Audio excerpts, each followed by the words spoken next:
마음의 눈으로 하나님을 보기라는 제목으로 말씀 전하는데요. 제가 학창 시절에 아마 체육 교과서였나 도덕 교과서였나 기억은 나지 않지만 건강한 신체에 건강한 정신이 깃든다, 그런 문장이 써 있었던 것이 기억이 나요. 다들 잘 아실 거예요. 건강한 신체에 건강한 정신이 깃든다. 그런데 이 문장이요, 우리가 생각하는 그런 내용으로 쓰인 것이 아니라 사실 이 로마 시대에 사람들을 좀 풍자하는 문구로 쓰였다고 하더라고요. 로마 시대는 이게 건장한 남자들이 많았잖아요. 그래서 건강한 육체를 신경 쓰는 사람들은 많은데 건강한 정신에 신경 쓰는 사람이 좀 적은지라 건강한 육체에 걸맞는 건강한 정신이 깃들면 얼마나 좋을까, 좀 그래야 하지 않겠습니까? 라는 문구로 이 내용을 썼다고 해요. 이 몸과 마음의 균형을 이루는 거예요. 마음 관리요, 마음 관리. 동서고금을 막론하고 이 마음의 중요성은 늘 강조되어 왔습니다. 제가 인문학 고전 책 중에 제일 좋아하는 책이 율곡이의 성학지묘거든요. 옛 선현들의 말씀들을 막 잘 압축해서 모아서 누가 이런 말 했습니다, 그 말은 이런 내용입니다. 누가 이런 말 했습니다, 이 말은 내용입니다. 쫙 정리된 건데 그 중에 수기편, 몸을 세우는 수기편에 이 마음에 관련된 이야기가 나와요. 그리고 마음을 잘 관리하는 게 중요한데 마음을 관리하기 위해서 중요한 것이 경입니다 라고 말해요. 이 경은 이 공경경자를 쓰는데 예전에 이 공경경자는 엄숙하다는 의미를 담고 있었어요. 그러니까 마음을 엄숙하게 해야 마음이 관리가 잘 된다. 마음이 들뜬 상태에서는 이 관리가 잘 안 된다는 거죠. 그래서 여러 글들을 인용하면서 옛 어르신들은 새벽같이 일어나서 동이 트기 전에 일어나서 세수를 하고 몸을 잘 단장을 한 다음에 책상에 앉아서 이 글들을 읽었다. 그래야 그 지식이 마음에 잘 새겨지고 그게 내 삶으로 이렇게 이어진다, 그런 이야기를 해요. 그래서 왜 새벽에 읽냐면 아침이 동이 트면 닭이 울잖아요. 소리가 꼭 납니다. 그럼 그런 소리가 우리의 마음을 들뜨게 한다는 거예요. 마음을 혼란스럽게 한다는 거죠. 그래서 그런 혼란스러움 때문에 마음이 들떠져서 제대로 알지 못하면 우리에게 손해가 되기 때문에 이 마음을 경하게 해서 그때 미리 공부를 하고 그렇게 하루를 시작하라. 저한테는 그게 좀 중요한 울림으로 다가오더라고요. 우리가 사는 시대는요, 지식의 발전이 정말 눈부시게 일어난 시대입니다. 그런데요, 지식이 좀 가볍게 우리에게 다가와서 그런지 지식의 발전은 우리의 삶을 윤택하게는 하지만 무게감 있게 만들지는 못하는 것 같아요. 기술의 발전은 우리의 삶을 편리하게는 만들지만 많은 사람들이 악용할 만한 여지가 너무나 많은 시대죠. 그래서 그런지 저는 우리가 더 마음을 더 무겁게 중하게 여기면서 이 인생을 살아가야 하지 않나. 신자로서 그냥 되는 대로 휙휙휙 사는 것이 아니라 정말 중심을 잘 잡고 살아야 되지 않나. 그런 면에서 오늘 말씀이 그러잖아요. 마음이 청결한 자, 그가 복되다고요. 마음에 관련된 이야기를 오늘 좀 나누면서 우리는 어떤 마음으로 살아야 될지, 또 그 마음으로 어떤 삶을 살아야 될지 세 가지로 은혜 나눌 때 우리의 마음을 깨끗게 하시고 정케 하시고 이끄시는 하나님의 은혜가 우리 모든 성도님들에게 있기를 주님의 이름으로 축복드립니다. 세 가지 내용을 살펴보겠습니다. 첫 번째로요, 성도는 자신의 마음대로 사는 것이 아니라 하나님의 뜻대로, 말씀대로, 말씀 따라 살아갈 수 있어야 됩니다. 다시 한번요, 성도는 자신의 마음대로 사는 것이 아니라 하나님의 뜻대로, 하나님의 말씀대로 살아야 한다. 이렇게 좀 말씀드리고 싶어요. 오늘 본문에요, 이 마음이 청결한 자라고 말합니다. 이 기독교의 정수가 사실 굉장히 잘 담겨진 부분이에요. 기독교는 마음의 종교입니다.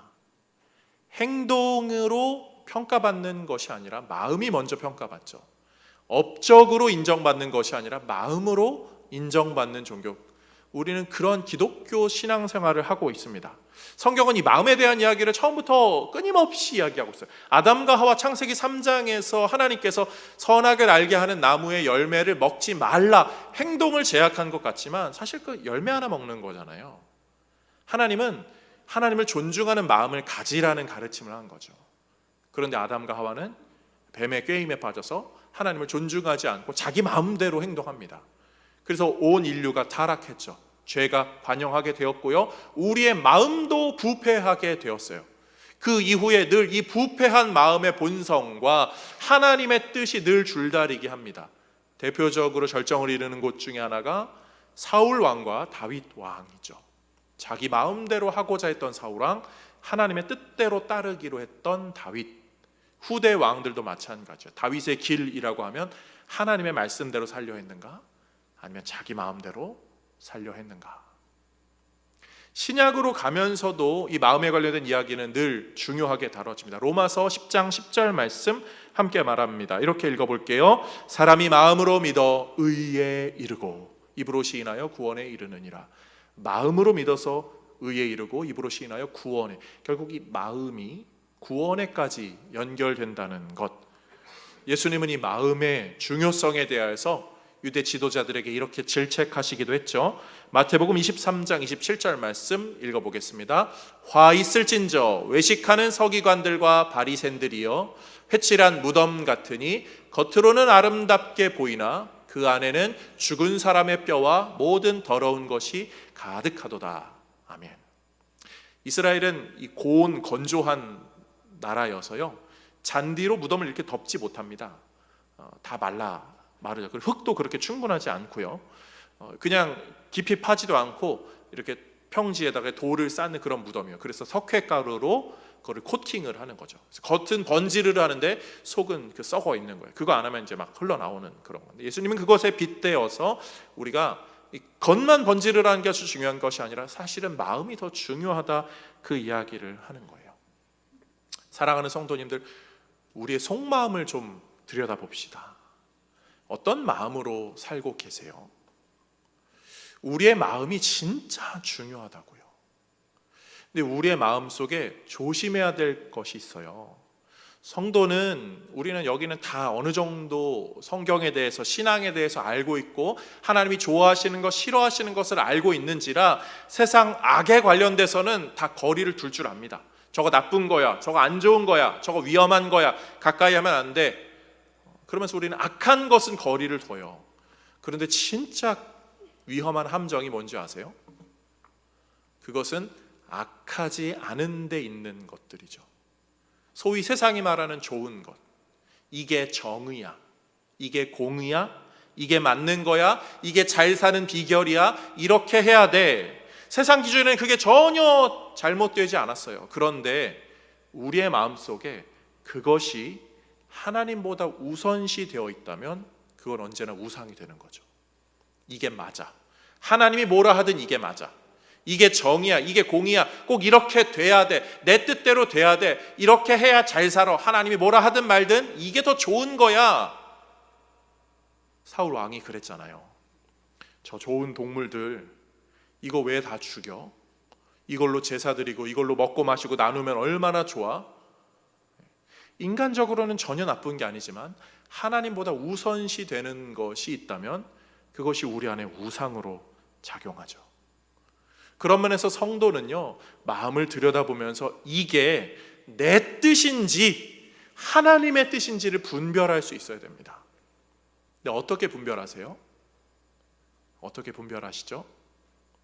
분별의 기준은요, 교회입니다. 하나님은 개개인에게 말씀하시는 분이기도 하지만 이 땅에 하나님의 뜻을 펼치기 위하여 교회를 세우셨어요. 어떤 사람은 사도로, 어떤 사람은 선지자로, 어떤 사람은 목사로, 어떤 사람은 교사로, 또 우리 각자에게 직분으로 하나님은 교회를 세우시고 그 교회를 통해 하나님의 뜻을 펼쳐 가시죠. 그래서 성도가 내 인생에 하나님의 뜻을 분별하고 그 뜻을 따르는 거는 내가 생각하기에 이거야가 아니라 교회를 통해 점검받고 교회를 통해 확인받는 게 좋아요.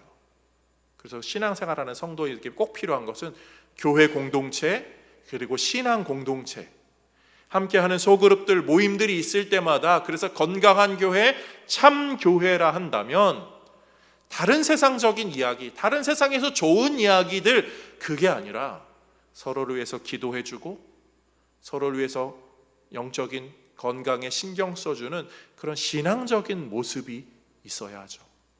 소망하기는 우리 교회가, 우리 소그룹들, 우리 공동체들이 그렇게 하나님의 뜻을 분별함으로 주님의 뜻을 잘 알아 주님 뜻대로 살아가는 우리 모두가 되기를 주님의 이름으로 축복드립니다.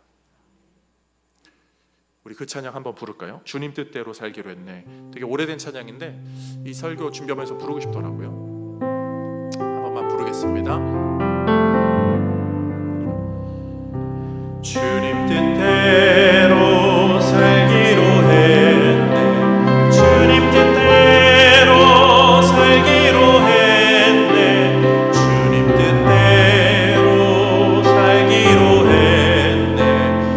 뒤돌아서지 이 세상 사람 날 몰라줘도 이 세상 사람 날 몰라줘도 이 세상 사람 날 몰라줘도 이 세상 사람 날 몰라줘도 뒤돌아서지 않게 세상 등지고 세상 등지고 십자가 보내 세상 등지고 십자가 보내 세상 등지고 십자가 보내 뒤돌아서지 한 번만 더 주님 뜻대로 주님 뜻대로 살기로 했네. 주님 뜻대로 살기로 했네. 주님 뜻대로 살기로 했네.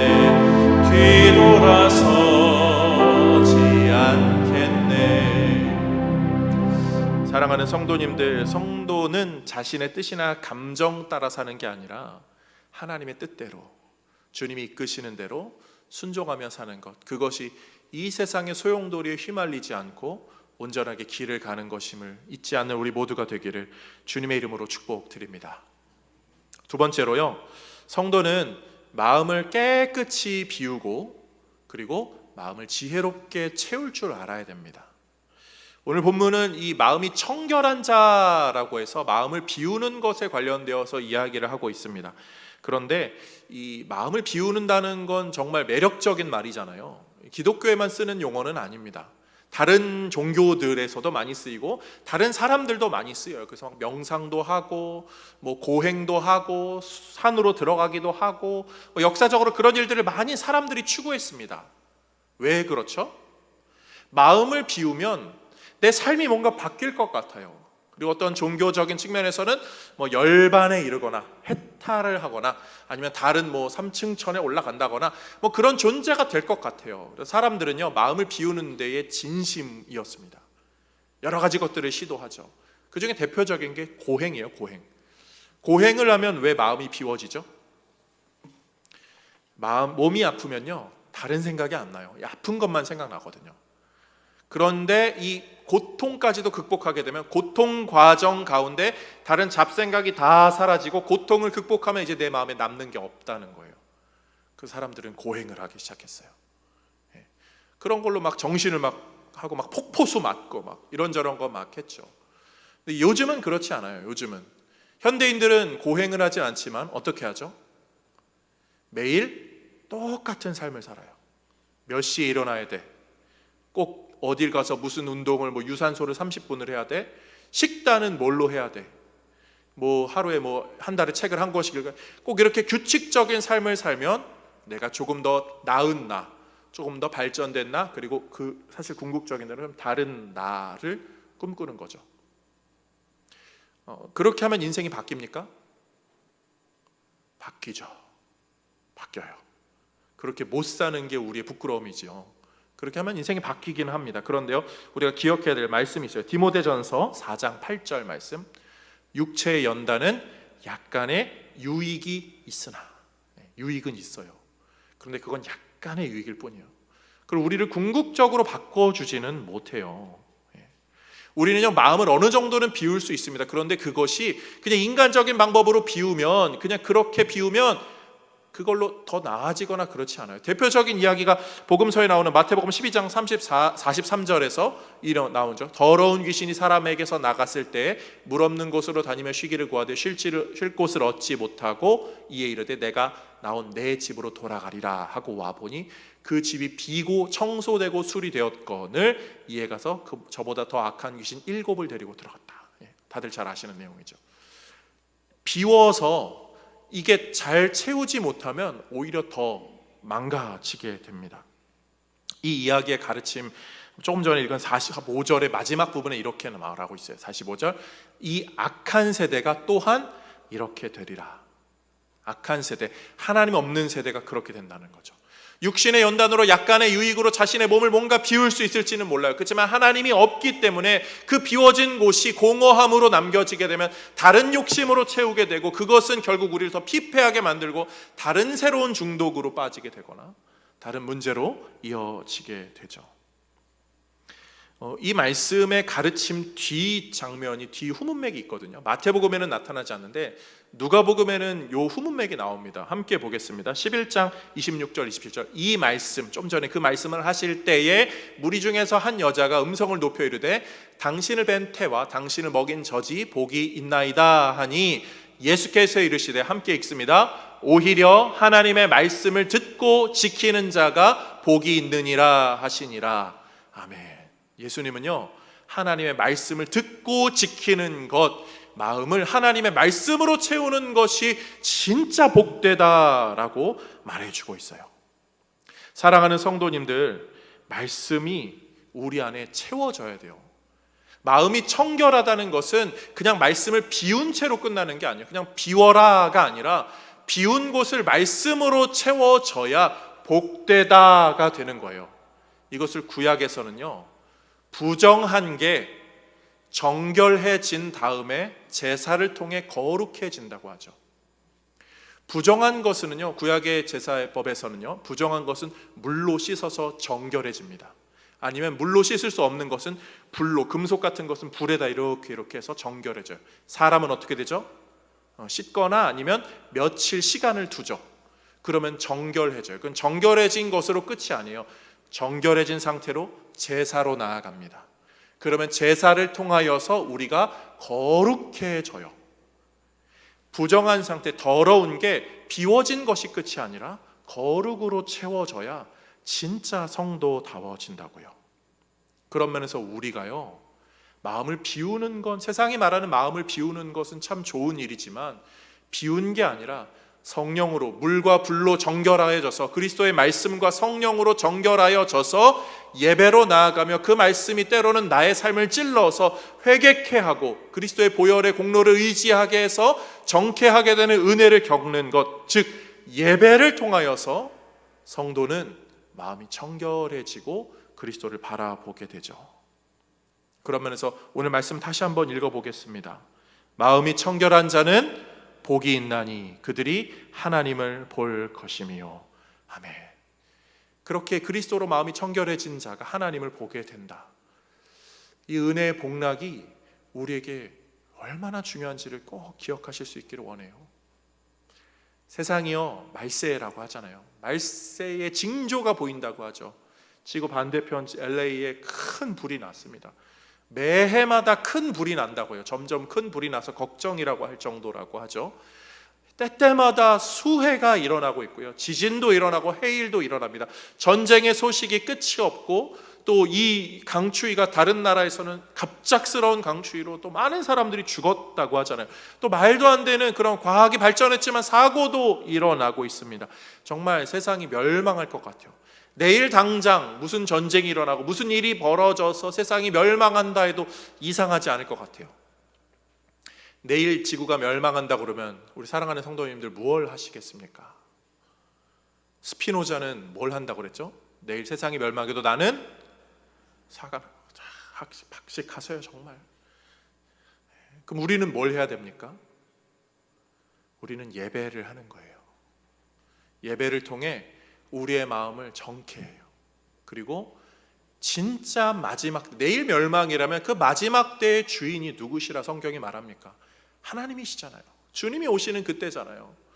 그 주님이 원하시는 것이 이 정결한 성도라고 한다면, 저는 이 정결한 성도로 살기 위해 또 정결함을 유지하기 위하여서 저는 내일 멸망에도 오늘 예배하겠습니다.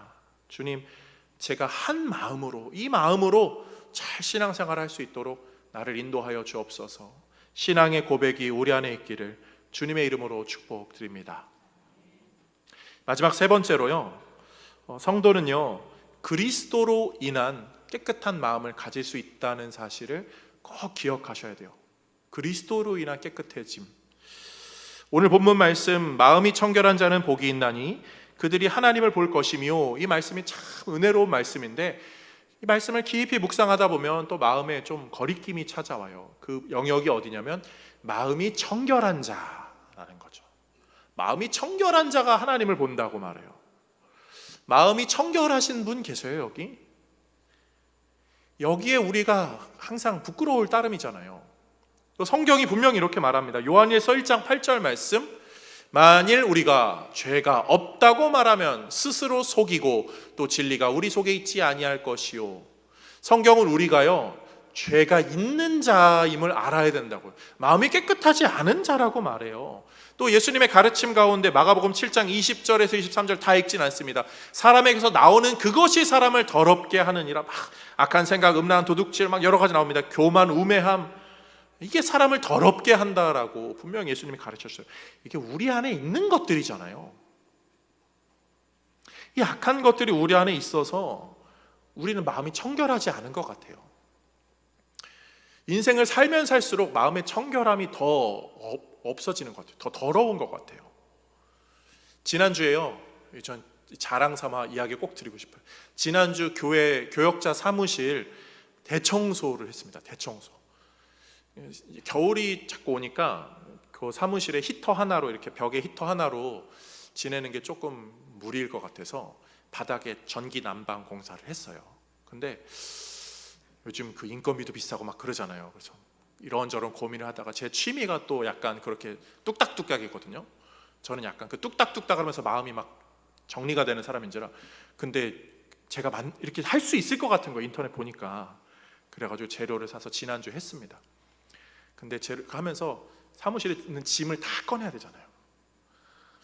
정말 얼마 만에 사무실 대청소를 하는지, 책상까지 다 끄집어내서 하는지 묵은 먼지들이 엄청 나오더라고요.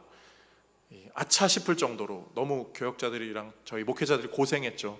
3일을 매달렸거든요. 3일 동안 매달리면서 했는데 묵은 짐을 보면서 오늘 설교가 좀 저는 연결이 되더라고요.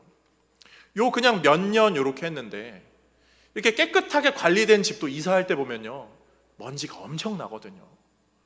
그런데 수십 년을 살아온 우리의 마음은 어때요? 우리의 마음은 깨끗한가요?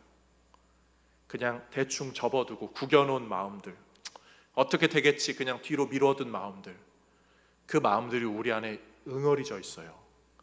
그래서 누군가 그거를 건드리거나 돌을 던지면 흙탕물이 확 올라오죠.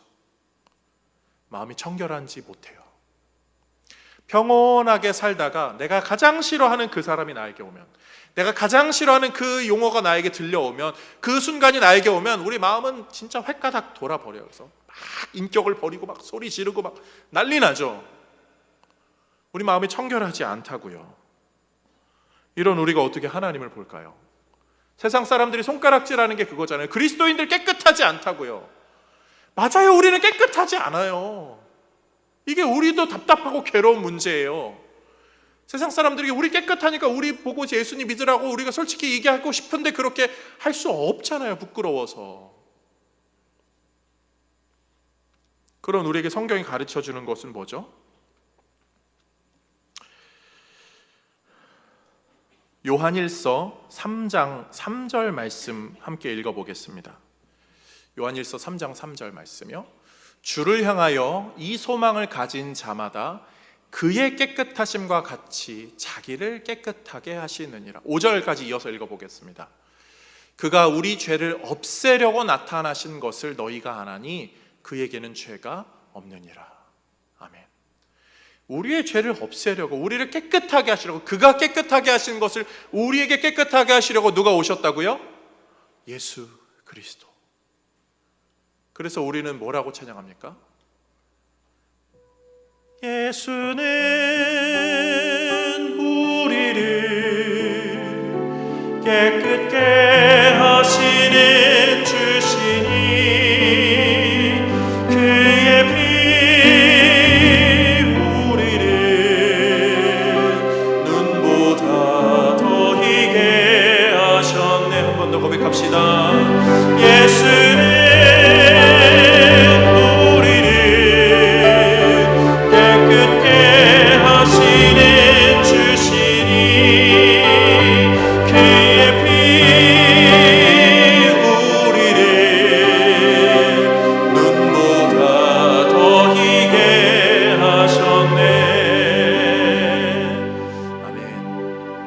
성도님들, 그래서 우리는요, 우리의 마음이 자꾸 흙탕물로 막 뒤덮여지고 먼지로 가득 쌓이고 그 켜켜묵은 감정이 우리를 괴롭히고 더럽혀질 때마다 주님 제가 할 수 없어요. 자기 부인의 신앙으로 주님 제가 할 수 없어요. 그리스도의 보혈로 나를 정케 하여 주소서, 내 마음을 깨끗게 하여 주소서, 성령님 나를 붙들어 주세요. 이 신앙의 고백으로 나아가야 하는 줄로 믿습니다. 마음이 어두워질 때요, 기회임을 잊지 마세요. 이게 하나님이 나에게 주신 마음을 깨끗게 하시고 훈련시키는 기회구나. 막 인격이 막 불같이 차올라서 막 소리 지르고 입에 욕설이 막 나오고 있는 현장이라 할지라도, 아차, 주님 제가 바뀌어지길 원합니다. 주님 제가 바뀌어지길 원합니다. 이 신앙의 몸부림이 우리 안에 있기를 주님의 이름으로 축복드립니다. 그런 이들이 어떤 은혜를 받습니까? 오늘 본문, 마음이 청결한 자는 복이 있나니 하나님을 본다고요. 이 문장을요, 원어로 조금 더 직역하면 이렇게 말해요. 마음이 청결한 자는 복되다. 왜냐하면 그들은 하나님을 결국 볼 것이기 때문이다. 미래 확정이에요. 미래 확정. 그런데 이건 미래 확정만 이야기하는 것이 아니라 현재 우리가 누리는 유익까지도 포함한 내용이죠. 이 팔복의 내용은 누구를 향한 말씀이죠? 마태복음 5장 1절 이렇게 말해요. 예수께서 무리를 보시고 산에 올라가 앉으시니 제자들이 나온지라. 제자들, 예수 그리스도를 구주로 고백할 그 제자들, 그들을 향하여 주시는 말씀, 그들은 예수 그리스도로 말미암아 깨끗하여짐을 받을 자들, 그들은 결국 그 깨끗하여짐으로 하나님의 얼굴을 볼 자들. 하나님은 너희들이 하나님의 얼굴을 볼 거야, 나로 말미암아. 이 말씀을 오늘도 우리에게 주시는 거예요. 요한일서 4장 12절은 이렇게 말합니다. 어느 때나 하나님을 본 사람이 없으되 만일 우리가 서로 사랑하면 하나님이 우리 안에 거하시고 그의 사랑이 우리 안에 온전히 이루어지느니라. 아멘. 그래서 그의 사랑이 있어서 그의 사랑으로 사는 사람들은 하나님의 형상을 발견하며 그것을 하나님을 보면서 이 땅에서 살아가죠. 그리스도인들도요, 서로 안 맞는 사람들이 있어요. 난 이 사람이 좀 나랑 불편해, 안 맞아. 그런데 교회를 가면 그 사람이 보여서 힘들 때가 있어요. 그런데 세상 사람들은 그냥 서로 등지고 말지만 그리스도인들은 그 안에서 하나님의 형상을 발견하려고 해요. 저 사람도 하나님이 사랑하는 사람이야. 저 사람 안에도 하나님의 형상이 있어. 나는 그 모습을 보고 싶어. 그 부분에 더 집중하고 싶어 하면서 서로 사랑하면 하나님의 사랑이 온전히 이루어지고 하나님의 형상이 여기서 세워지는 거예요. 사실 그래서 이 땅에는 교회 공동체가 필요합니다. 하나님을 닮은 모습이 우리 안에 나타나면 그게 우리를 변화시키거든요. 제가 좋아하는 여자 개그우먼 중에 이수지 씨가 있어요. 이수지 씨 아셔요? 뭐 아시는 분들은 아실 거고 모르시는 분들은 모실 텐데 굉장히 변신을 잘하세요. 그 영화 배우 김고은 씨를 이렇게 따라하면서 아저씨 사랑해요. 웃으시는 분들은 아시는. 굉장히 그 김고은 씨랑 전혀 다른데 분장하면 비슷해요. 근데 그분이 그 MG 제니로도 변장해 나옵니다. 이렇게 2세로 느낌이 나온 거죠. 전 그건 잘 모르겠어요. You know what? 막 이러면서 하시는데 진짜 2세 느낌이 딱 나요. 근데 우리가 그걸 공감하는 이유가 그 외국에 가서 2세들을 보면요, 진짜 2세 같아요. 부모님도 다 한국 사람인데, 두 분 다 한국 사람인데 혈통은 그대로 토종 한국인인데 말하고 행동하고 옷차림이나 뭐 표정 이런 게 그런 게 이제 2세 느낌이 나는 거죠. 근데 왜 그러죠? 환경 때문에 그래요. 환경. 그런 환경에서 자라면 혈통이 똑같아도 바뀌거든요. 형질이 바뀌는 거죠. 모습이 바뀌는. 그리스도인들도 똑같아요. 우리가 죄의 자녀였으나 하나님께서 세우신 교회 공동체에서 살아가고 이 공동체의 모습으로 우리가 서로 사랑을 주고받으면 그리스도인은 그리스도다운 모습으로 향기가 나죠. 우리는 이 땅을 그렇게 살면서요, 하나님 나라를 준비하는 사람들입니다. 그리고 하나님 나라의 부활체로 다시 태어나겠죠. 저는 거듭날 그때를 기다리는데요, 부활체로 거듭난다는 걸 생각하니까 그 생각이 나더라고요. 아이를 이렇게 잉태하였을 때 부모님들이, 엄마들이 하는 게 뭐죠? 태교입니다. 태교. 막 원빈 사진 보고 송혜교 사진 보고 막 이러잖아요. 태교를 하면 그 아이도 보고 아이도 뭐 닮는다고 하잖아요. 진짜인지 가짜인지 모르겠지만, 근데 우리도 마찬가지인 것 같아요. 이 땅에서 그리스도의 모습을 많이 보고 하나님의 형상을 많이 보면서 태교를 하면서 살아가면 하나님 나라에 들어갔을 때 어떻게 될까요? 주님을 내가 더 많이 닮았구나 라는 걸 느낄 거예요. 근데 그게 왜 기쁨인 줄 아세요? 저는 그렇더라고요. 저희 자녀들이 저를 닮으면 그렇게 좋아요. 누가 웃으셨어요? 그렇게 막 잘생기고 그렇게 멋있고 예쁘지 않을지라도 내 자녀가 나를 닮으면 그렇게 예쁘더라고요. 우리는 그런 거예요. 이 땅에서 그리스도인으로 살아가면서 세상을 닮는 것이 아니라 그리스도를 닮아가는 거죠. 그리고 그것이 하나님 나라의 정말 큰 기쁨으로 다가오게 될 것입니다. 사랑하는 성도님들, 우리가 사는 세상은요, 비웃음, 비아냥, 비난으로 가득 채워져 있어요. 사람들은 서로 미워하고 갈등하고요. 그것이 심지어 교회들에게까지 막 해서 교회들도 편가르기를 하고 그러잖아요. 우리는 그러지 않았으면 좋겠어요. 좀 달라도요, 서로 사랑할 수 있잖아요. 품을 수 있잖아요. 그리스도 안에 한 가족이잖아요. 이 시대에 필요한 게 그런 사랑 아닐까요? 그리스도를 닮은 모습이요. 우리의 마음이 좀 더러워지는 것이 세상의 물듦이 아니라 주님이 깨끗하게 해주셔서 우리가 주님을 닮아가는 그 모습으로 이 교회가 세워지고 내 인생이 세워지고 우리의 가정 자녀 손들이 더럽혀진 인생 아니라 깨끗한 정케된 인생 되게 하여 주옵소서. 오늘의 말씀을 생각하면서 주님, 우리 가정을 이끌어 주옵소서. 신앙으로 세워지는 우리 모두가 되기를 주님의 이름으로 축복드립니다.